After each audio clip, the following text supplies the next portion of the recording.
Iran और America Israel के बीच शुरू हुई जंग अब होर्मुज पर आ गई है। ये होर्मुज भले ही फारस की खाड़ी और ओमान की खाड़ी के बीच मौजूद हो, लेकिन आज ईरान के लिए तुरुप का इक्का साबित हो रहा है, क्योंकि ईरान ने साफ तौर पर यह कह दिया है कि होर्मुज पर इस दुनिया के किसी के पास अधिकार नहीं है सिवाय ईरानी सरकार के। वहीं तेहरान सरकार के इस फैसले से अमेरिका चिढ़ा हुआ है।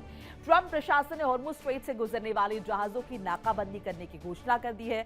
अमेरिका का कहना है कि जो जहाज इस रास्ते से गुजरने की कोशिश करेगा उसे रोका जाएगा और जांच की जाएगी। खासतौर पर उन जहाजों पर नजर रखी जाएगी जिन्होंने ईरान को टोल दिया है। वहीं ईरान ने अमेरिकी सरकार को खुली धमकी दी है। IRGC का कहना है कि अगर अमेरिका गलत कदम उठाने की कोशिश भी करेगा तो उसे कड़ा जवाब दिया जाएगा। होर्मुज वाले इलाके से कोई भी दुश्मन सुरक्षित नहीं निकल पाएगा। मतलब अब ये देखा जाए कि मिडिल ईस्ट की जंग होर्मुज की मुहाने पर आ पहुंची है। इस बीच एक बड़ी खबर आ रही है, वो भी आपको बताते चले। ईरान में एक बार फिर से सड़क पर उतर आए हैं लोग। ये बड़ी जानकारी आपके साथ साझा करें। ईरान में एक बार फिर से सड़क पर लोग उतर आए हैं। अमेरिका इजराइल के खिलाफ ईरान में प्रदर्शन हो रहे। ईरानी लोगों ने देश की सेना का समर्थन किया है। तो कुछ तस्वीरें जो है वो निकलकर सामने आई हैं। ये तस्वीरें आई हैं ईरान से, जहां पर एक बार फिर से सड़कों पर लोग उतर आए हैं। ये लोग अमेरिका इजराइल के खिलाफ सड़कों पर उतर आए हैं। ईरानी लोगों ने देश की सेना का समर्थन किया है। ये जो तस्वीरें आप देख रहे हैं मेरे बैकड्रॉप में, ये तस्वीरें ईरान की है। ये लोग सड़कों पर उतरे हुए हैं। ये ईरानी लोग हैं जो कि देश की सेना का समर्थन कर रहे हैं। और देखिए, जाहिर तौर पर ये झंडे लेकर और नारेबाजी करके कहीं ना कहीं यहाँ पर अमेरिका और इजराइल का विरोध कर रहे हैं। अमेरिका इजराइल की तरफ से जिस तरीके से लगातार ईरान को या फिर आसपास के जो ईरान समर्थित इलाके हैं उनको जिस तरीके से टारगेट किया जा रहा है, उसका विरोध किया जा रहा है। बड़े पैमाने पर ये ना सिर्फ यहाँ पर पुरुष हैं बल्कि महिलाएं भी इसमें शुमार हैं। हाथ में ईरानी झंडे लेकर ये तमाम लोग जो है सड़कों पर उतरे हैं और यहाँ पर अमेरिकी सरकार का विरोध कर रहे हैं, इजराइल की कार्रवाई का विरोध कर रहे हैं। सीज फायर हुआ है यहाँ पर ईरान अमेरिका के बीच, बावजूद इसके संघर्ष जो है वो अभी भी थमा नहीं है और इसीलिए यहाँ पर ये तमाम लोग सड़कों पर उतर आए। इस तरह की तस्वीरें बहुत आम हो चुकी है। ये सिर्फ ईरान से नहीं आई हैं, बल्कि अगर हम देखें इस तरह की तस्वीर हमने अमेरिका में भी देखी, हमने वॉशिंगटन में भी देखी है। वहाँ भी ईरान के समर्थन में प्रदर्शन हुए हैं, प्रोटेस्ट हुए हैं और सरकार के खिलाफ लोग सड़कों पर उतरे, अमेरिकी सरकार के खिलाफ। बहरहाल ईरान और रूस के राष्ट्रपति के बीच बातचीत हुई है। ईरान और रूस के राष्ट्रपति के बीच बातचीत, पेजेश्कियान और पुतिन के बीच बातचीत, दोनों देशों के बीच शांति वार्ता के नतीजों पर चर्चा हुई है। रूस ने ईरान और अमेरिका के बीच मध्यस्थता की पेशकश की है। रूस मध्यस्थता के लिए तैयार है। बड़ी जानकारी आपके साथ साझा कर रहे हैं। पुतिन की तरफ से कहा गया है कि रशिया मध्यस्थता के लिए तैयार है। यानी जो मध्यस्थता पहले पाकिस्तान करवा रहा था इस्लामाबाद में, जो कि विफल साबित हुई है, उसी मध्यस्थता का जिक्र हो रहा है। एक नए सिरे से बातचीत की पेशकश जो है वो रशिया द्वारा की गई है और ये कहा गया है कि ईरान और अमेरिका के बीच मध्यस्थता रशिया करा सकता है। ये पुतिन की तरफ से कहा गया है। तो मध्यस्थता की पेशकश की गई है। इससे पहले ईरान के और रूस के राष्ट्रपति के बीच बातचीत हुई, पेजेश्कियान और पुतिन ने बात की है और जो शांति वार्ता के नतीजे निकले, यानी कि सिफर नतीजे, इस्लामाबाद में जो बातचीत हुई ईरानी डेलीगेशन और अमेरिकी डेलीगेशन के बीच, जो कि विफल रही है, उसके नतीजों पर चर्चा और साथ साथ अगर हम देखें तो यहाँ पर पेशकश भी की गई है। इन सब के बीच मेरे साथ मेहमानों का खास पैनल जुड़ रहा है चर्चा के लिए। एक एक करके तारुफ करा देते हैं। कर्नल दिनेश शर्मा, रिटायर्ड रक्षा विशेषज्ञ, और डॉक्टर अजिताभ सिंह, विदेश मामलों के जानकार, दोनों मेरे साथ जुड़ चुके हैं। पीयूष पंत भी कुछ देर में जुड़ रहे हैं हमारे साथ, वरिष्ठ पत्रकार हैं। पहले अजिताभ जी आपका रुख कर लेते हैं। अजिताभ जी, किस तरीके सिचुएशन को देख रहे हैं आप? पहले हमने देखा वार्ता असफल हुई है, अब रशिया जो है वो सामने आया और कह रहा है कि मैं मध्यस्थता करा सकता हूं। और इस बात का जिक्र हम लगातार कर रहे थे कि अगर पाकिस्तान की जगह कोई ऐसा देश हो जो मजबूत हो, जिसकी से हो, जो दोनों ही पक्षों को कन्विंस कर सके, तो शायद जो स्थितियां हैं वो बदलेंगी। आप किस तरीके से देख रहे हैं? देखिए, ये एक अच्छी पहल है। रूस ने जो मध्यस्थता की बात की है वो अच्छी है, क्योंकि पिछले 2015 की अगर हम बात करें तो उस समय भी रूस आगे आया था और जो एज ए गारंटर कह लीजिए, उसने जो संवर्धित यूरेनियम था उसको रखा भी था। लेकिन उस समझौते को भी ट्रंप साहब ने ही 2018 में तोड़ दिया और उससे ये स्थिति आ गई है कि पिछले साल ईरान पे अटैक हुआ, फिर इस साल भी वैसे ही हुआ। और तीनों बार आप देख लीजिए, समझौता पहली दफा हुआ था, 2 बार मध्यस्थता के तहत बातचीत चल रही थी, एक ओमान के थ्रू, और ओमान एक न्यूट्रल पावर होने की के चलते रिलायबल भी था, ईरान को भी एक्सेप्टेबल था और अमेरिका भी उसमें सहमत था। लेकिन मुद्दों की यहाँ पे ज्यादा बात होगी। मध्यस्थता तो कोई भी कर ले, चलिए, रिलायबल है, रूस अच्छा है, लेकिन मध्यस्थता से ज्यादा जरूरी है मुद्दों की बात। मुद्दे ऐसे हैं जिसपे दोनों की सहमति नहीं बन रही है और वही प्रॉब्लम है। ईरान एक तरफ अड़ा हुआ है, दूसरी तरफ ट्रंप भी अड़े हुए हैं। अब यहाँ पे देखिए, ट्रंप ने जो हाल फिलहाल के बयानात दिए हैं वो बहुत ही डिस्टर्बिंग एक तरह से कहा जाए। जो अमेरिका कभी एक तरह से आर्किटेक्ट था इंस्टीट्यूशंस का, वर्ल्ड लेवल पे मैं बात कर रहा हूँ, जी। और गारंटर था एक तरह से सिक्योरिटी का, और विश्व को एक नया रास्ता दिखाने की, एक अच्छी सोच की, आज ट्रंप ने ऐसी ऐसी बातें किया। वो जैसे हॉर्मुज की का एक जो बहुत बड़ा मुद्दा फंसा हुआ है, हॉर्मुज में वो ज्वाइंट वेंचर क्यों लेके चल रहे हैं, और अमेरिका एज इफ वो ट्रंप चाहते हैं कि वो भी जो भी वहां पे टोल टैक्स लगे वो अमेरिका और ईरान के बीच में वो ज्वाइंट वेंचर हो और दोनों मिलके उसको करें। तो दूसरी तरफ ईरान ओमान के साथ अपना दे रखा है प्रपोजल कि हम ओमान के साथ इसको शेयर करेंगे और टोल टैक्स करेंगे। तो ये टोल टैक्स की बात ही कहाँ आई जब पहले से पूरी आज तक कभी भी हॉर्मुज में टोल टैक्स नहीं रहा। हाँ। ये फ्री नेविगेशन का इंटरनेशनल वाटरवेज है। तो ये अमेरिका अपना इंटरेस्ट जो देख रहा है, राष्ट्रपति ट्रंप, ये पूरी विश्व व्यवस्था के लिए गलत है और अर्थव्यवस्था के लिए भी गलत है।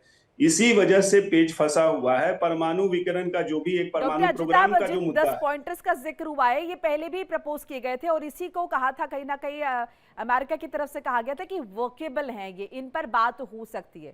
हालांकि बातचीत अब नहीं हुई और इसीलिए प्रश्न उठा है कि कंडीशंस तो, शर्तें जो है वो तो नहीं बदल रही हैं, लेकिन क्या मध्यस्थता करने वाला देश अगर इस दफा बदलेगा, पाकिस्तान की जगह कोई, तो क्या स्थिति बदल सकती है? कर्नल दिनेश शर्मा, आपका क्या रुख है इस पर? देखिए मैडम, ऐसा है कि मैं कहना चाहूंगा कि जिस समय किसी प्रकार की बातचीत होती है और बातचीत को मध्यस्थ करने वाला देश जो होता है वो झूठ की नींव के ऊपर खड़ा होता है, तो वो बातचीत कभी भी सफल नहीं हो सकती है। हमने पिछले कुछ दिनों के अंदर देखा है कि पाकिस्तान ने किस प्रकार से जो है अपनी दोहरी नीति निभाई। ईरान को बता दिया कि लेबनान जो है वो इस सीज फायर वार्ता के अंदर उसका भी मुद्दा है और अमेरिका को नहीं बताया। उसके साथ साथ देखिए कि जिस समय ईरान का डेलीगेशन पाकिस्तान पहुंच रहा है, उसी समय जो है पाकिस्तान के जो फाइटर जेट हैं, और तकरीबन जैसा कि खबरों में आया 13,000 सैनिक जो है वो सऊदी अरेबिया के लिए रवाना हो जाते हैं। तो ईरान को जो है किसी भी हालत के अंदर पाकिस्तान के ऊपर कोई विश्वास नहीं था। और मेरा ये मानना है, जो कि मैंने पहले भी कल आपके साथ डिबेट में बताया, कि अगर वेन्यू चेंज होता है, कोई दूसरी जगह के ऊपर इनकी बातचीत आगे बढ़ती है, तो हो सकता है कि बातचीत का कोई हल निकल आए। लेकिन देखिए पिछले 24 घंटों में जिस प्रकार से बहुत से लेकिन रशिया को लेकर सर आपका क्या टेक है? अगर रशिया मध्यस्थता करता है तो आपको लग रहा है कुछ पॉजिटिव साइन यहाँ पर नजर आएंगे? जी मैडम, मुझे पूरी तरह से मैं इसमें पॉजिटिव हूँ, क्योंकि जो कंट्री मध्यस्थता कराता है उसका इंटरनेशनल लेवल के ऊपर किस प्रकार की उसकी पकड़ है, उसकी खुद की आर्थिक स्थिति क्या है, उसका खुद का मिलिट्री पावर क्या है। और दूसरा जो है रशिया, चाहे हम कह सकते हैं कि वो जो है एंटी अमेरिका है, लेकिन इस मध्यस्थता के अंदर जो है उसकी खुद की भी इमेज जो है एक प्रकार से पूरी दुनिया के नजरों के सामने होगी। और वो इस पोजीशन के अंदर है कि दोनों पार्टीज को जो है कन्विंस कर सकता है, उनको इन्फ्लुएंस कर सकता है।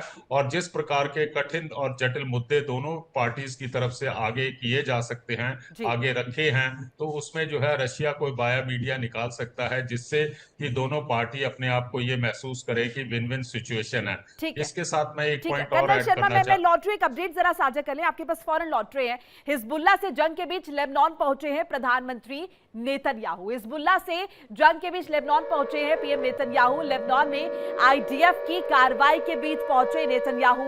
इजरायली सैनिकों का मनोबल बढ़ाने के लिए पहुंचे लेबनान। तस्वीर आप देख रहे हैं, लेबनान में हमारे वीर योद्धाओं के साथ हुए, नेतन्याहू ने कहा। दक्षिणी लेबनान में घुस चुकी है इजरायली सेना। लेबनान सीमा पर बफर जोन बनाना चाहता है इजरायल। ये तस्वीरें आप देख रहे हैं, ये प्रधानमंत्री नेतन्याहू की है। इजरायल के पीएम, हिजबुल्लाह से जंग चल रही है और इस बीच लेबनान पहुंचे हैं, यहां पर अपने सैनिकों के बीच निश्चित तौर पर उनका मनोबल बढ़ाने के लिए, उन्हें मोटिवेट करने के लिए आईडीएफ की कार्रवाई के बीच पहुंचे नेतन्याहू और यहां पर इजरायली सैनिकों से मुलाकात कर रहे हैं, उनका मोटिवेशन हाई कर रहे हैं। लेबनान में हमारे वीर योद्धाओं के साथ हूं, इस बात का भी जिक्र किया गया नेतन्याहू की तरफ से। दक्षिणी लेबनान में घुस चुकी इजरायली सेना और लेबनान सीमा पर बफर जोन बनाना चाहता है इजरायल, इस बात का भी जिक्र जो है वो किया गया है। डॉक्टर अजिताभ, यहाँ पर हम देख रहे थे सीज फायर अमेरिका इजरायल के बीच, और ये बात भी लगातार साफ की गई, माफ कीजिएगा, इजरायल की तरफ से भी कहा गया और अमेरिका की तरफ से भी कहा गया कि लेबनान इस सीज फायर में नहीं आता है, भले ईरान कह रहा हो। लेकिन अब इस तरह की तस्वीरें जब सामने आती हैं, जब इजरायली प्रधानमंत्री खुद पहुंचे हैं और वहां पर जाकर मनोबल बढ़ा रहे हैं और वो कह रहे हैं कि हमें इस पूरे अगर देखें जो हमारा मिशन है इसे पूरा करना है, सो यानी कि कहीं ना कहीं यहाँ पर तो मंशा एकदम साफ नजर आती है नेतन्याहू की। और ये जो अगर हम देखें हिजबुल्लाह से जंग है, ये अभी फिलहाल नहीं थम रही, यानी कि लेबनान पर लगातार अटैक्स होते रहेंगे। देखिए मोनिका जी, ये इजराइल शुरू से एकदम क्लियर है, वो चाहता है जैसा आपने कहा कि बफर जोन बनाने की। एक तो बफर जोन उसकी सिक्योरिटी के लिए, सुरक्षा के लिए बहुत अहम है, इसीलिए वो पहले जो ब्लू लाइन जिसको कहते हैं, जहां पे ब्लू हेलमेट यूनाइटेड नेशंस की जो इंतरिम फोर्स है वो भी वहां पे मौजूद है, उससे आगे बढ़ के वो पहले तो उनका लक्ष्य था लितानी नदी तक अपना बफर जोन क्रिएट करने का। अब उन्होंने फिर से इवैक्यूएशन का ऑर्डर दे दिया, और जहरानी नदी एक और है उससे भी आगे 30 किलोमीटर से भी ज्यादा आगे, वहां पे अब कह रहे हैं वहां तक उन्होंने लेबनान के सिटीजन्स को इवैक्यूएशन का ऑर्डर दिया। उससे ये परिणाम हो गया कि 12 लाख लगभग लेबनान के लोग वहां से विस्थापित हुए हैं, वो एक अपनी समस्या बना हुआ है। दूसरी तरफ आप देखिए, इजराइल तो चाहता है, ये नेतन्याहू का बेसिकली ग्रेटर इजराइल का जो प्लान है इनका, इनके अपने ज्यादा से ज्यादा लैंड को और हम बढ़ाएं और अपने को सुरक्षित करें, ये इजराइल का शुरू से रहा है और उसी का एक पार्ट है कि ये वहां पहुंचे हैं। लेकिन ये विश्व समुदाय भी इस पे अपोज कर रहा है। आप देखिए, यहाँ मैं स्पेशली फ्रांस की बात करना चाहूंगा, कई देशों ने, कनाडा ने, फ्रांस ने, कई देशों ने इसका विरोध किया है और लेबनान को ये सीज फायर में शामिल करने की बात की है। फ्रांस का यहाँ रोल ज्यादा अहम है कि फ्रांस 1920 से 1943 में जब लेबनान आजाद हुआ, उस समय तक फ्रांस वहां as a administrator under United Nation, जो लीग ऑफ नेशंस था 1920 में, उसने फ्रांस को वहां एज ए एडमिनिस्ट्रेटर नियुक्त किया था।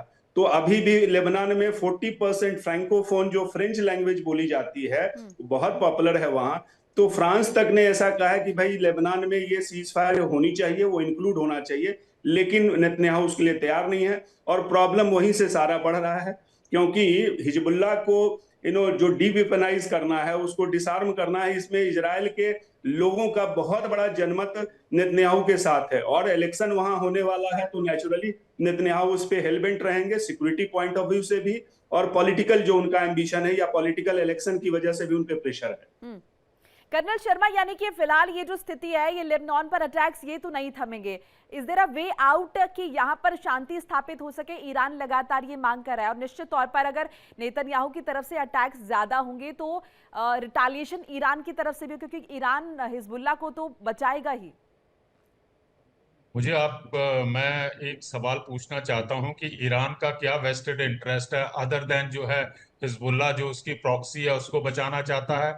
क्या लेबनान जो है वो ईरान का पड़ोसी देश है, लेकिन वो जो है लेबनान जो है इजराइल का पड़ोसी देश है? एक पॉइंट मैं क्लियर करना चाहता हूं, मेरे आदरणीय मित्र डॉक्टर साहब भी इसके ऊपर थोड़ा प्रकाश डालेंगे। देखिए साहब, ऐसा है कि जिस समय पे अक्टूबर 2023 के बाद जब इनका आपस के अंदर जो है हमास ने जो किया था, उसके बाद जो है सब्सिक्वेंटली जिस प्रकार का सीज फायर हुआ था, वो सीज फायर लेबनान और इजराइल के अंदर बिल्कुल कायम था।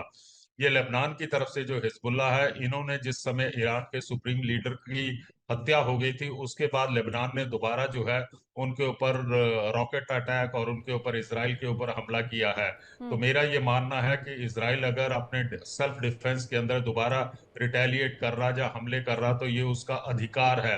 इसराइल ने जो है लेबनान के अंदर अभी फरवरी के बाद युद्ध नहीं शुरू किया, ये किया है हिजबुल्लाह ने। और दूसरी बात आ जाती ईरान की। ईरान का देखा जाए तो ईरान बेसिकली जो है अपने हिजबुल्लाह को जो है वो बचाना चाहता है, इसलिए वो हर एक इंटरनेशनल मंच के ऊपर या किसी प्रकार की अमेरिका के साथ बातचीत हो रही है तो वो लेबनान का मुद्दा बीच में ला रहा है। लेकिन मेरा ये मानना है, मेरी आर्मी बैकग्राउंड की वजह से मैं ये समझता हूं कि जिस समय आपके देश के ऊपर हमला हो रहा है, जैसे कि ईरान के ऊपर हमला हुआ है 28 फरवरी से लेके और अभी तक 7 अप्रैल तक, तो इस समय ईरान की सबसे बड़ी ये इच्छा होनी चाहिए थी कि कम से कम ये युद्ध को रोका जाए, शांति वार्ता की जाए, बनस्पत इसके कि वो अपने देश का हित को नहीं सोच रहा और वो इस पीस वार्ता के अंदर लेबनान का मुद्दा लेके आता है। इसके साथ साथ जो पॉजिटिव खबरें निकल कर आ रही हैं लेबनान और इसराइल से, इसराइल के प्राइम मिनिस्टर साहब ने कहा है कि हम बात करने के लिए तैयार हैं। शायद कल या परसों जो है वाशिंगटन के अंदर जो इनके दोनों एम्बेसडर्स हैं उनकी बातचीत होगी। और इसी दौरान ये भी खबर आई थी कि इस युद्ध के दौरान जो है इनकी आपस के अंदर जो है कुछ बातचीत हुई है, लेकिन आने वाले दिनों के अंदर जो है आउटकम सामने आएगी। और दूसरा ये जो आपने बताया कि नेतन्याहू साहब जो हैं लेबनान के अंदर वार फ्रंट के ऊपर अपने सैनिकों के साथ मिल रहे हैं। देखिए मैडम, ऐसा हो जाता है कि लीडर का वार जोन के अंदर जाना एक प्रकार से सैनिकों के लिए एक बहुत मनोबल होता है। उनके दिलो दिमाग के अंदर ये रहता है कि अगर हम यहाँ पे लड़ाई कर रहे हैं, पूरा देश हमारे साथ है, और अगर हमें कुछ हो जाता है तो हमारा जो होम फ्रंट है, जहाँ हमारा जो परिवार है, वो सुरक्षित है। तो मैं देखिए इंडिया डेली 24/7 अब आपकी स्मार्ट टीवी पर। इंडिया डेली मौजूद है सभी डिजिटल प्लेटफॉर्म पर लाइव और लगातार। इंडिया डेली 24/7 हर दिन राष्ट्र को समर्पित।